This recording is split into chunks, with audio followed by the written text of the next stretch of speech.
He's back into it in Chester. Here's El Senior. Yes! Yes! The center back, Jacob Glesnes. He's going for it. Yes! Oh my goal! What a goal! And that will do it! One of the best comebacks in recent years. 3 unanswered by the Union. And they go into the Gold Cup break, winning it 3-2. Hello and welcome to the Free Kick Podcast. My name is Todd, and hopefully you guys are all defrosted. For everybody that went to the game last night, hopefully you guys had a great time, and shout out to everybody that made the trek out there. Hopefully everybody got home safe and no issues, and it was nice to see the stadium more full. I was going to say packed, definitely wasn't packed, more full than what I expected it to be. And,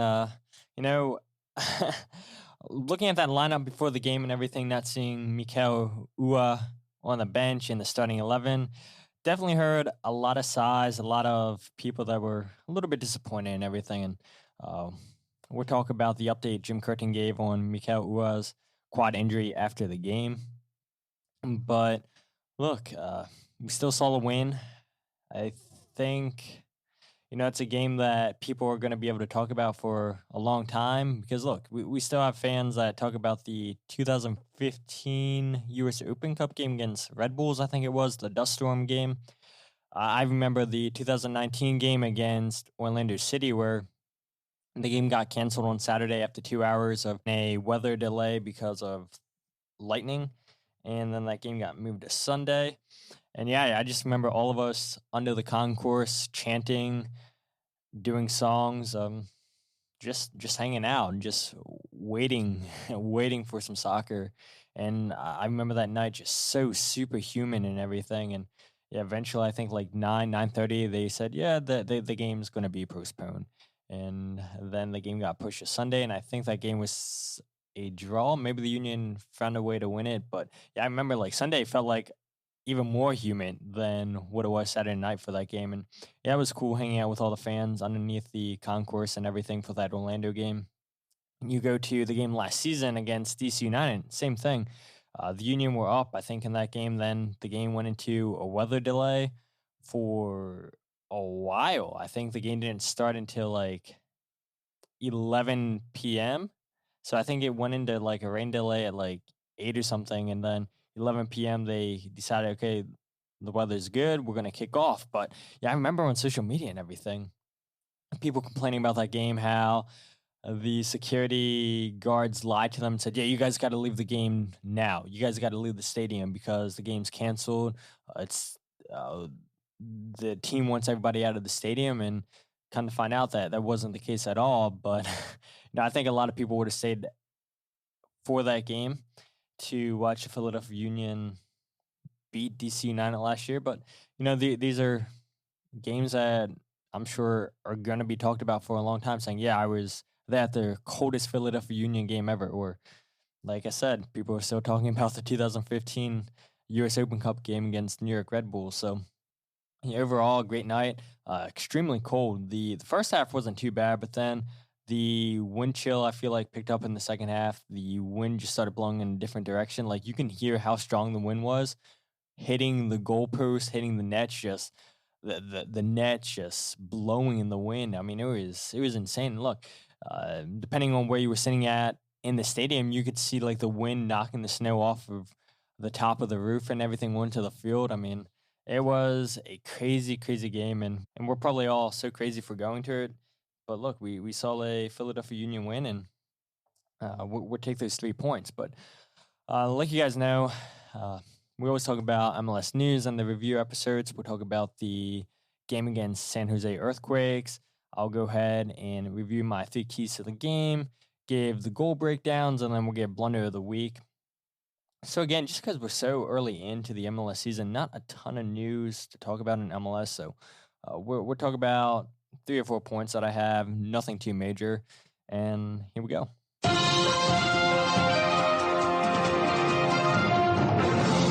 So number one, it is being reported from Brazil that New York City FC are set to sign attacking midfielder Gabriel Pereira from Brazilian side Corinthians. Pereira is reportedly signing a 5-year U22 DP deal with hopes that he impresses and is later transferred to Manchester City in England. He had 2 goals in 28 appearances this season for Corinthians. He's a 20-year-old attacking midfielder who can play on the right side of the field.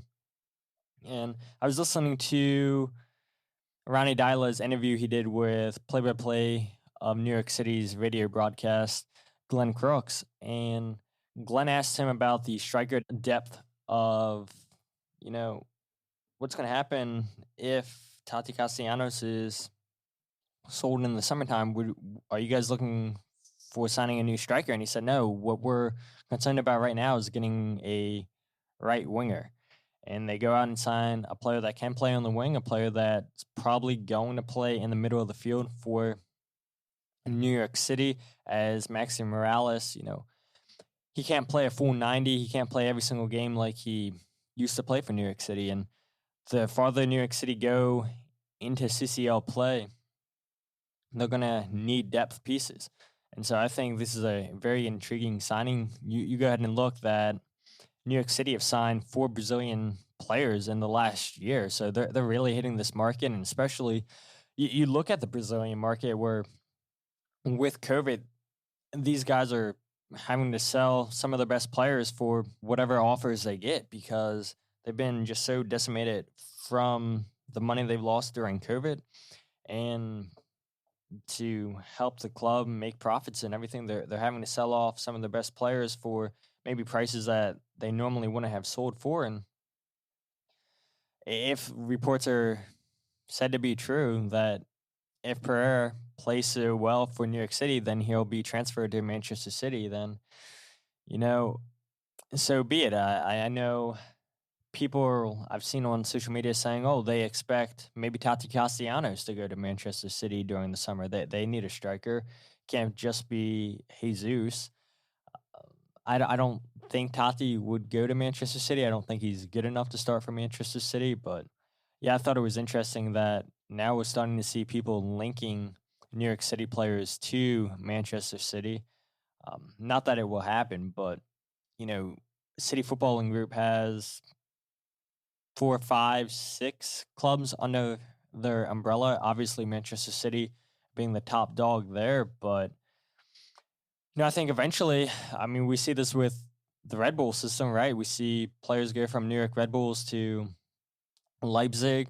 We see players go from Salzburg to Leipzig. So it's not like what City Footballing Group is doing is the first time ever. I think the more and more we see these ownership groups just adding more soccer clubs to their portfolio, I think it'll just be the new normal in soccer where, their top clubs are going to get discounted prices on top players in their other clubs. So that is one to keep an eye out for whenever it's announced. But moving on, the MLS games this weekend. My question to you guys are the away games getting easier in your opinion? You go ahead and look. You see Real Salt Lake beat New England 3-2 on the road. You go ahead and see that Cincinnati, maybe the biggest, definitely the biggest upset of the whole weekend. They go ahead to Orlando and win that game 2-1. DC United lose at home to Chicago 2-0. You see that Portland beat Austin 1-0 at home. But maybe Austin are the real deal after they won their first two games of the season. I know they played not the toughest opponents, but to go into Portland and only lose 1-0, yeah, it's pretty impressive from Austin. And go ahead and you look, LAFC went on the road against Inter Miami. I know they had a red card in that game, and Inter Miami are just a mess of a club. Columbus were down 1-0 to Toronto, and then Lucas Zelleran ties the game up, and they eventually win the game 2-1. So it's crazy early on just seeing how these away results are lining up for teams, where typically, you expect, okay, maybe every now and then the home team will draw to the away team, but yeah, we've seen a lot of away wins early on in the season, and I don't know, my question to you guys is, do you guys think that the away trips are getting easier for the away teams. I don't know. It's early on, and like Jim Curtin always says, and now I'll probably find myself saying this forever now on the podcast, where Jim always says the first 10 to 12 games you don't really get a good feel for how teams are going to be in MLS. It's after those games when you get a real feel for how teams are going to play. So that's definitely something to keep an eye on. Where are more teams going to start winning on the road as we've seen early on, or will it eventually start to get back to what we're used to normally, seeing the home teams win comfortably? I don't know. Um, Good thing is Philadelphia Union won against San Jose 2-0. And we'll talk about that game here in a little bit. But speaking of Jim Curtin, he won his 100th regular season win. He's the 13th MLS coach to reach this milestone. So congratulations to Jim Curtin on getting win 100 last night against San Jose. And he talked about it after the game, how, it's a credit to his players, his staff, the ownership group for believing in him, especially early on when things weren't going the Union's way, where they stuck with him. And now the results the last 3-4 years have paid dividends. And, Jim Curtin's right. A lot of coaches in MLS don't really get that from their owners. It's like, okay, well, after a year, if results aren't going the way, or after the second year, results aren't going the way, yeah, we're going to get let go of you. And Jim Curtin's been with the Philadelphia Union for 5+ years. And like I said, we all know the last 4 years, the results have definitely been working out for his favor and the club's favor. And then the last thing I want to bring up, again, just in regards to last night's game before I give my thoughts, is Cory Burke becomes the 8th Philadelphia Union player in club history to score 20 MLS regular season goals, joining Sebastian Letou, CJ Sapong, Kasper Schmeichel, Jack McInerney, Ilsinho, Fafa Pico, and Connor Casey. And it is crazy, too, when you think about it, like, wow, we only have 8 players in team history who have scored 20 MLS goals, and we're in year 12 of being a team. But I guess that just shows you right there just like how bad the Philadelphia Union were when they were first in MLS. Just to see 8 players on the club score 20+ goals in MLS regular season play. But nonetheless, Cory Burke is now in that list, and I'm sure we'll see him start passing some players like McInerney, Ilsinho, Fafa Pico, Connor Casey, because, yeah, Cory Burke might not start every game, but he'll definitely come off the bench, and I feel like he's good enough to at least get you a goal off the bench every now and then. And we've seen him score 2 goals in 3 games for the Philadelphia Union, so I don't know, maybe this year will be a career year for Cory Burke. Who knows? But let's go ahead and talk about the Philadelphia Union versus San Jose Earthquakes, which we all know the Philadelphia Union, like I mentioned, like you guys watched, won that game 2-0. And first off, I got to give credit to San Jose and the way they played. If the Union had Uhre and Julian Carranza out there, then maybe they win this game by 4. I mean, they did have 5 big chances missed in this game, and they had an XG of 3.3, but nonetheless, it was a win. But yeah, I was really impressed with the way that San Jose played on the night. I think we've seen so many teams over the years just come in to Subaru Park and sit back and park the bus, but this is a team that came and attacked. And maybe on paper, this team doesn't look intimidating. Maybe they have a lot of guys on the roster who fans are saying, Who's that? I've never heard of them. They're not a big superstar. And they don't need to be, because these are players that fit Almeida's system. These are good system players. Just like people look at the Union and say, oh, I don't know this player. Like, who is this? But they all fit the system. They all know what role they're going to play. We say it all the time. The team is a superstar. And I think that's the same thing for San Jose. There is no superstar on that team. It's the team. It's the system that they play. Almeida, yeah, he's complained that, yeah, he's wanted San Jose to spend some more money, bring in some better players. But San Jose did go out this offseason and sign 7 players for Almeida's system. And I do think this is a team that is good enough to fight for a playoff spot this season. Yeah, I know they only have 1 point in 3 games so far. And just talking to Ted Ramey last episode, San Jose fans, he knew, San Jose players, the coaching staff, they all know that the first couple games of the season were going to be tough for San Jose. But this game could have went very differently against the Union. They definitely could have lost this game by 4 or 5 goals. They only lost by 2 goals. And, I think that's credit to San Jose and a little bit of a discredit to how the Union didn't finish their chances last night. But I was just really impressed. And I have great respect for them coming into Subaru Park and attacking the Union, not sitting deep. And I think it made for a very entertaining game where we saw attack from both teams. And, we're used to seeing the Union have possession of the ball, but no, San Jose had possession of the ball away on the road. And so I'm just really impressed with the way that they came into Subaru Park, even though they lost that game. And you go ahead and look too. And I thought the Quakes players were really, really fast, especially during the first half, where you looked, as soon as a Union player got the ball, San Jose player is right on the Union player's back as soon as they were receiving the ball.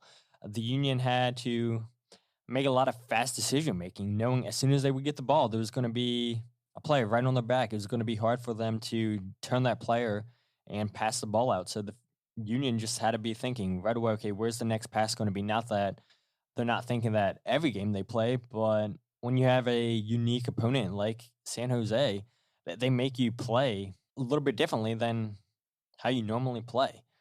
And the Union did enough to get 2 goals. And I know Jim Curtin after the game were talking about how, they wanted to get that second goal a lot faster than when it came. All the Union's success came from going out wide with Cory Burke and Sergio Santos, putting those guys in 1v1 situations versus their center backs and, beating the center backs on a couple occasions with pace and physicality. There was no moment, I think, in this game that I was worried that San Jose was going to score because the Union did a good job just always being aware.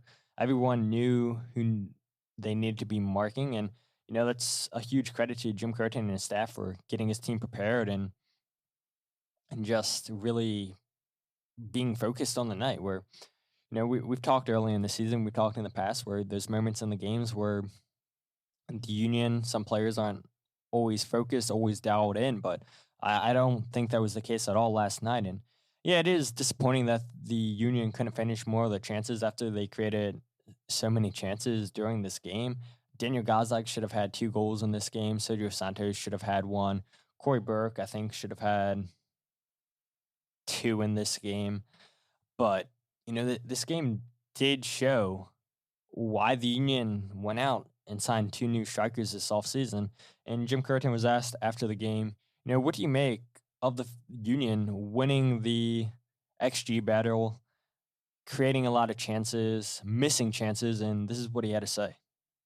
Yeah, look, we're a team that does follow analytics.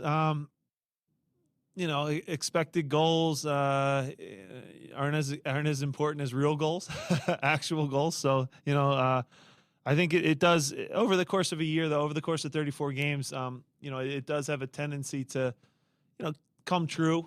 So it does mean that we're creating chances. I still think we can be a little more decisive and maybe smart with our final pass. When do we dribble? When do we pass? I thought we had 5 or 6 more opportunities tonight where if we get it right, we can have a tap in, and we're just missing that little extra, that little extra quality or decision making in front of goal to kind of breaking things open. So I hope that comes at some point in the year, but yes, Matt, expected goals are nice, but we like real goals also here in Philadelphia. So it's something that we'll continue to work on, get better. But it's certainly, you guys see the games, we see the games as well. And the 90 minutes tells the truth. We should probably, in all of our games so far, have hit the back of the net a couple more times. Yeah, and you go ahead and look too, just the Union's passing percentage in the final third of the field. 49.5% compared to San Jose's 63.9%. In the attacking half, Union went much better than what they were in the final third with 50.3%, while San Jose were 68.8%.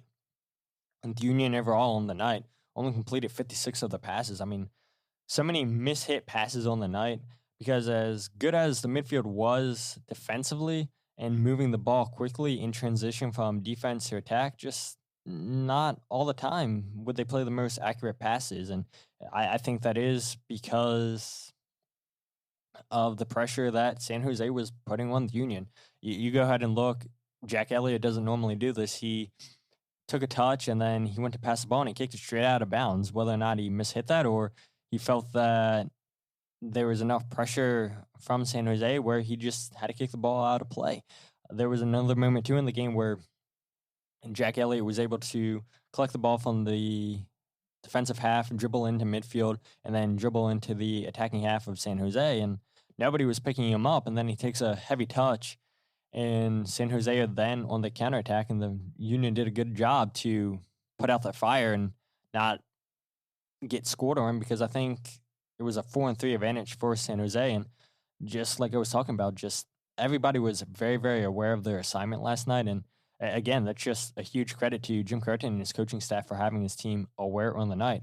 And then I do have to give a shout out to Mike Thomas. And by the way, not only Mike, but Billy. Yeah, you guys last night sat in the right section. You guys knew where to sit last night in 138 in the River End. So shout out to you guys for that. But Mike brought up this on Twitter Sunday morning and said on how Matt Ralph has been telling Union fans for the last 3-4 years that Nate Harriel was going to be a very, very good player. And you look at the stats, 5 out of 7 tackles won on the night, 3 clearances, 4 interceptions, 7 ball recoveries, 12 duels won, 3 out of 4 aerials won.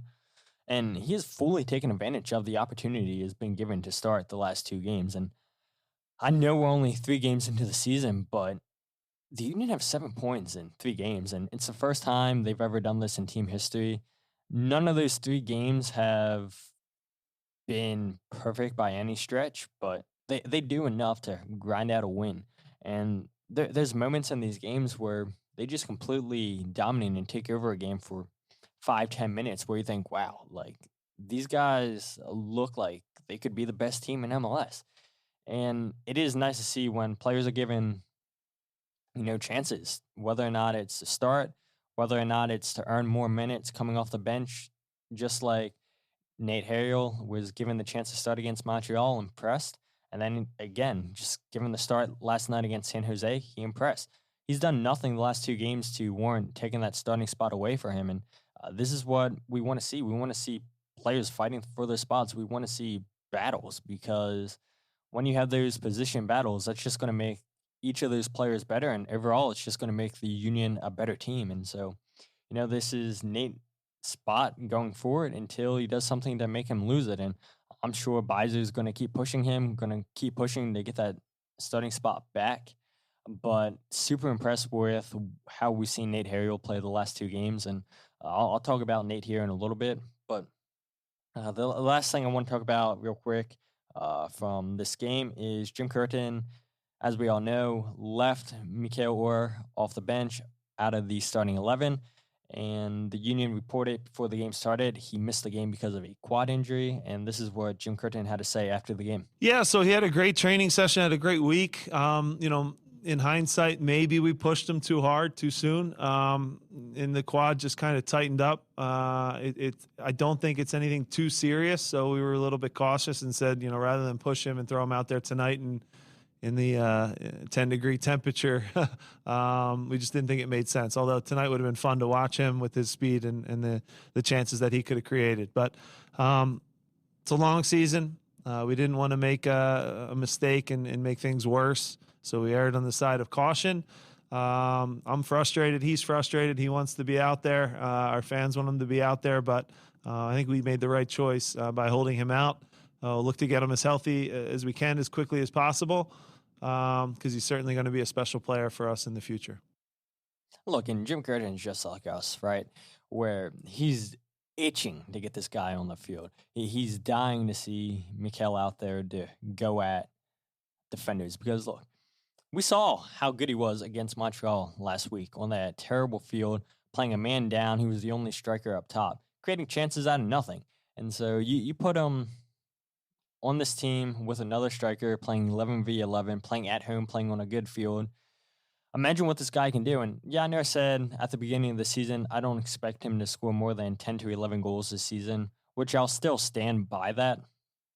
But it is possible, too, that he scores more goals than 10, 11 goals this season. I don't expect it just because it takes players time to adjust to the league. And yeah, maybe Jim Curtin and his coaching staff were just ramping up Uhre a little bit too fast because, like all of us, they're dying to see him start a game for the Union, especially at home.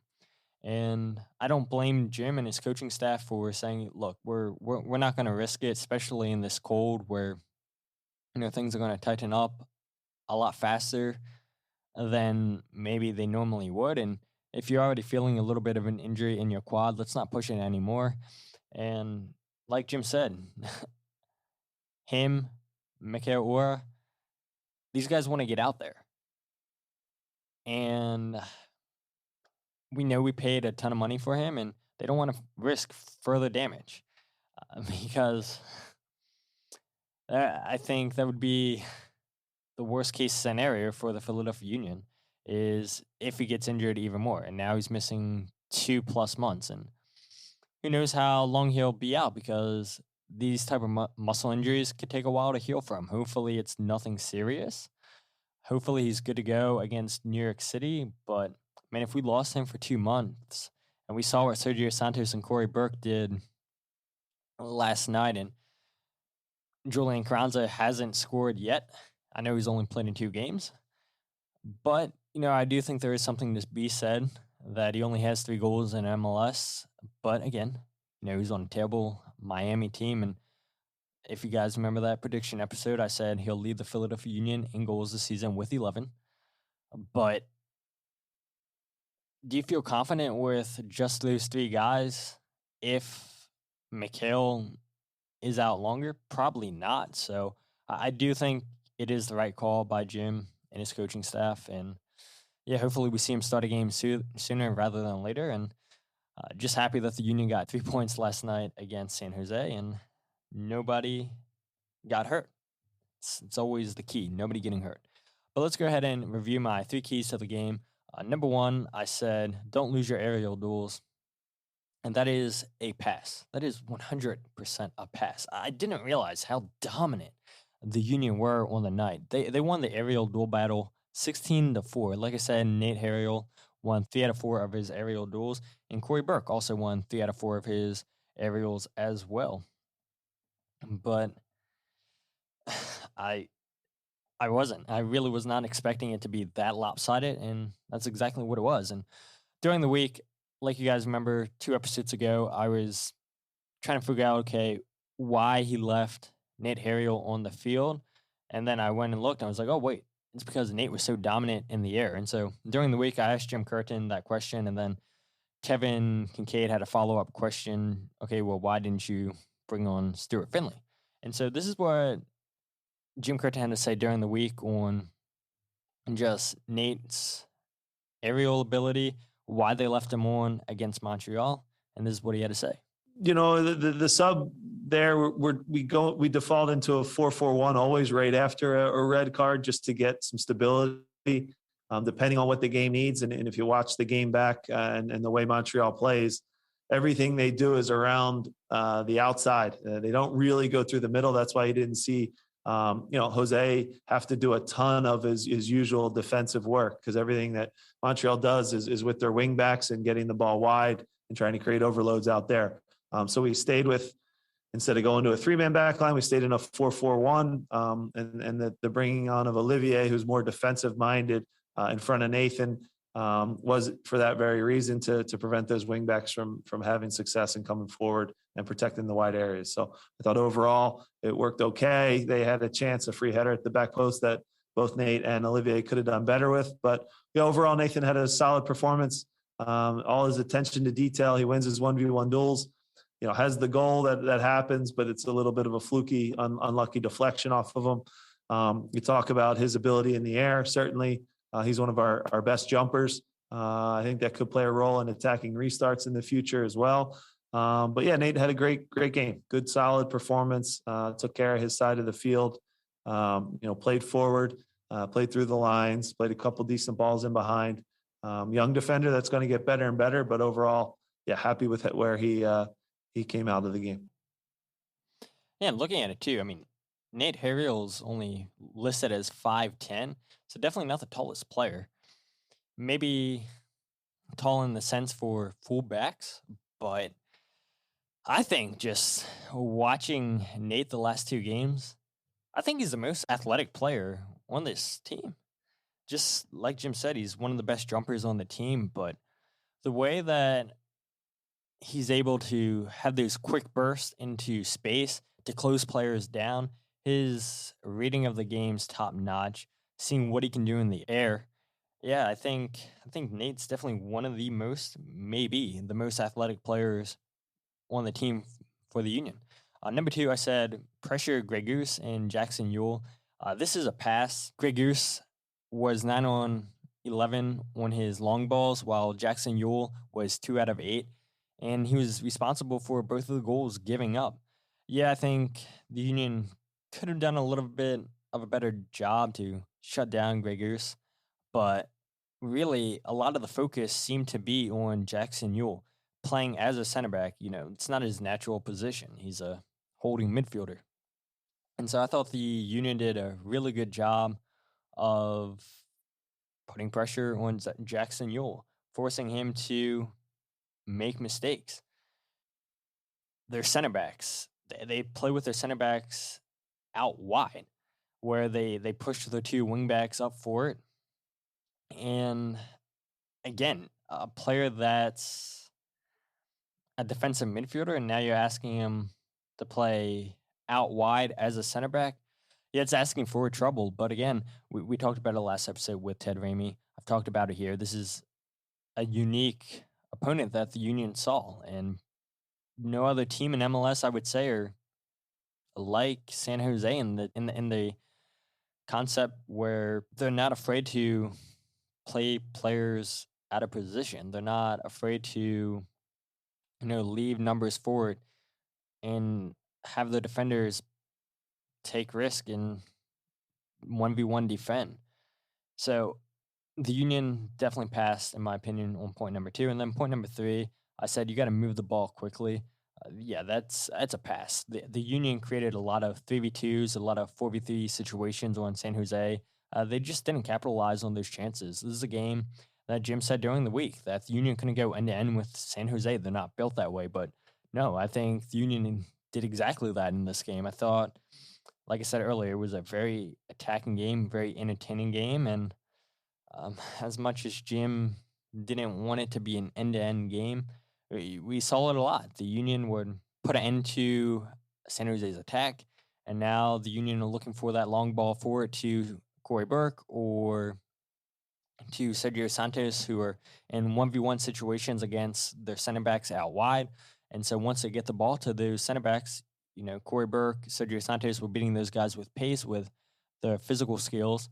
And then here come runners in behind from the midfield, whether that be Daniel Gazdag, Leon Flock a couple of times. And now, because of that, now the Union have 3-on-4. They have a 3v2 situation with Gazdag, Cory Burke, and Sergio Santos. And it's just disappointing, like we said, that the Union couldn't put the ball in the back of the net. But let's go ahead to the next segment and talk about the goals. And yeah, there's not much to break down during these two plays. So the first goal, as we all know, came from Cory Burke, and it came from a reset from the Union. And how many times have I played clips on this podcast with Jim Curtin saying, yeah, the Union have to be ready for the other team's resets. They got to be better themselves on resets. So the Union get a free kick in their defensive third where Andre Blake's taking the free kick. He's playing a long ball up top, which Cory Burke gets a flick on past his marker which then he puts the ball into space for Liam Flock to run onto. Liam Flock's not able to get to the ball. The defender beats him to it. The defender's trying to clear the ball out, but Liam Flock just stands his ground, lets the ball deflect off of him. The ball falls to Sergio Santos. Now Sergio Santos is in a race against Jackson Yueill, pulls out another defender. So Sergio Santos has two defenders on him, which means Cory Burke's one-on-one against Calvo, making a run into the box, and Sergio Santos using his pace, fastest guy on this team. He's definitely one of the fastest players in MLS, in my opinion. And we've seen Sergio Santos do this time and time again, just on the left side of the field, run to the touchline, beating his guy by pace. JT has to react, the goalkeeper for San Jose, to close down that angle. And when he does that, Calvo is nowhere to be seen, has an easy tap in for the goal. And it's what you love to see. The Union just take advantage of long balls. They took advantage of a fast restart. Andre Blake plays a good ball over the top, and Cory Burke, 3 out of 4 duels won. There's one of those duels won on the night. And Liam Flock, did a good job putting on pressure on the San Jose defender. And Leon eventually realizes, okay, I'm not going to get to this ball, but I'm going to get in your way. You're already sliding down to clear this ball. And Leon just is standing right there. The ball hits off of him, and the ball deflects to Sergio Santos and beats him with pace. And then the second goal that the Union score, it came from a terrible ball from Jackson Yueill trying to switch fields to Calvo. I believe that was Ali Bedoya and Cory Burke, who both ran to the ball.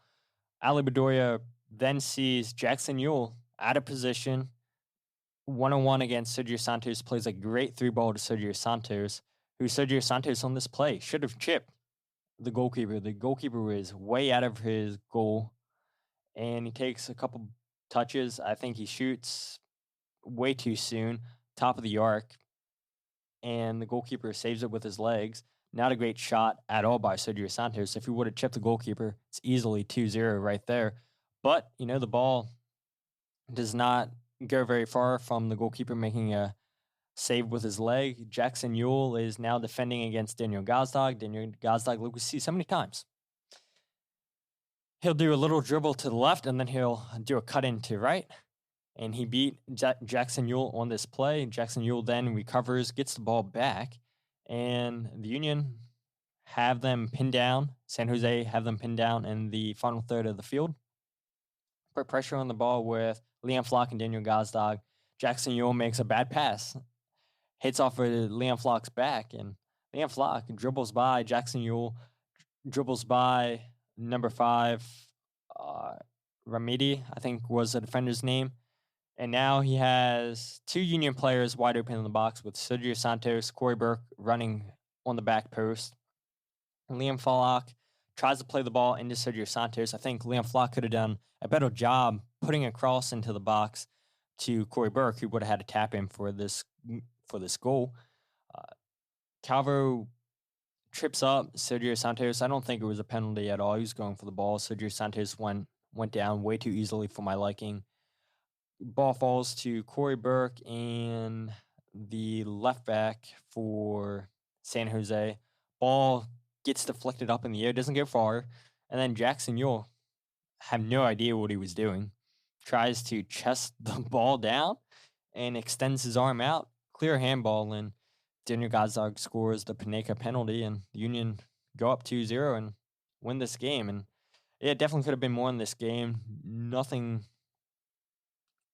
that really stands out on these 2 goals, except that, the Union, like we saw last week against Montreal, putting pressure in the attacking third when Montreal won the ball back, when San Jose won the ball back.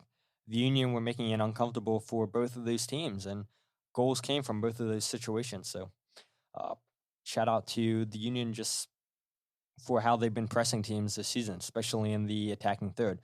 But the last segment I want to bring up is Blunder of the Week. And there were a lot of good choices this week for Blunder of the Week. I could have went with New York City's quote-unquote banner revealing, which, I mean, it looked like something you got made up at Party City. I mean, this was the cheapest thing possible. I would be offended if I was a New York City fan. And they seem so proud, the people that revealed this banner. They seem so proud, so excited, putting like, it looked like, I think people said it was a 70-inch banner, but that banner did not look 70 inches. And I was like, man, this is a really, really good contender for Blunder of the Week.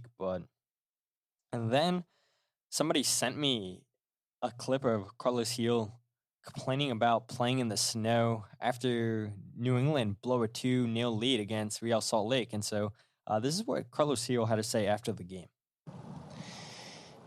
I don't understand nothing. Today is I don't understand. Play like this. Do you think we play football, soccer today? Do you think we can play soccer today? I don't care about if we win, we lose. I don't care. They scored 3 big goals. I don't care. It's impossible to play football today. I cannot talk with my teammates. I cannot write. I cannot do anything. It's impossible. This is not football. Stop the fucking game. We play tomorrow or any other day. I don't care. This is not football. It's impossible. Like, what is try to be long balls to try to the wind is impossible. I don't understand nothing.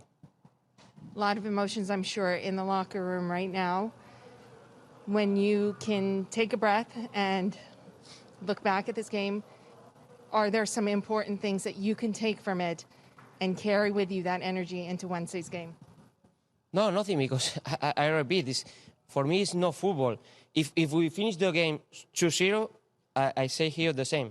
It's not football. It's impossible to play like this, you know? So congrats for Real Salt Lake because they did amazing playing like, you know? But I don't understand why we play today like we play and we lose one game because we lose a game for us, for them, for the soccer, for the fans, for everything. So that's it. Okay, thank you. Man, come on. There's, I mean, he does have a little bit of a point, right? Because there was a lot of snow covered on the field. Visibility looked really hard to see. But one, you play in New England, and you guys always get clobbered with snow up there. So I'm not really sure what you're expecting playing in New England. Two, you guys just played in a snow game last week against Pumas, where you guys won that game 3-0. And you guys weren't complaining at all after you guys beat Pumas. You said after the game, Carlos, I think for sure it was our best game of the season. And you guys win that game. And now you're saying, oh, this isn't football. Like, we shouldn't be playing this. This is a joke. But it's not like you guys are the only team to ever play a game in snow. We've seen snow games already this season. We've seen snow games in the past. And nobody's complaining like you're complaining. And yeah, it's easy for you to say, oh yeah, if we would have won this game 2-0, I would still be complaining. No, you wouldn't, because it was snowing last week against Pumas. And you beat Pumas 3-0. Now, granted, it wasn't as much snow as it was yesterday against Real Salt Lake, but you play in New England. And then you complain about the field, like, we're crying out loud. You play on turf. Like, just stop crying, get over it. You guys blew a lead to Real Salt Lake, something that you guys never did last season at home. And if you guys would have won, you would not be saying this, Carlos. So there we have it, Blunder of the Week. Like I said, a lot of contenders for Blunder of the Week this week. But this week it goes to Carlos Heel of New England Revolution. And so this upcoming week, I should be talking to Glenn Crooks, play-by-play commentator for New York City, previewing this upcoming Saturday's game against New York City. We'll have a lot to talk about in that game. We'll talk about New York City's Champions League game. We'll talk about what happened, unfortunately, in the Eastern Conference Finals between New York City and the Union last season. We'll talk about Tati Castellanos still surprisingly being at New York City. And we'll talk about a whole bunch of other stuff. So Hopefully you guys enjoyed this episode. Hopefully you guys that, again, just went out to that game, had a great time last night against San Jose. And hopefully you guys enjoy those preview episodes with play-by-play commentators for different teams. I know I've been enjoying talking to those guys, really getting a whole different understanding for how teams are going to line up, play against the Union, especially teams that, like San Jose, we hadn't seen since 2019. So it's like, I don't watch a ton of West Coast games, and who better to bring on the podcast than people that call these teams every single week. But if you guys aren't following the podcast on social media, on Twitter, Instagram, or Facebook, follow Free Kick Pod, where we get your podcast, The Free Kick. And yeah, hopefully you guys have a great week. Hopefully we get better news this week for Mikael Uhre. Hopefully he's good to go against New York City this upcoming Saturday. But until then, my name is Todd, and this is The Free Kick Podcast.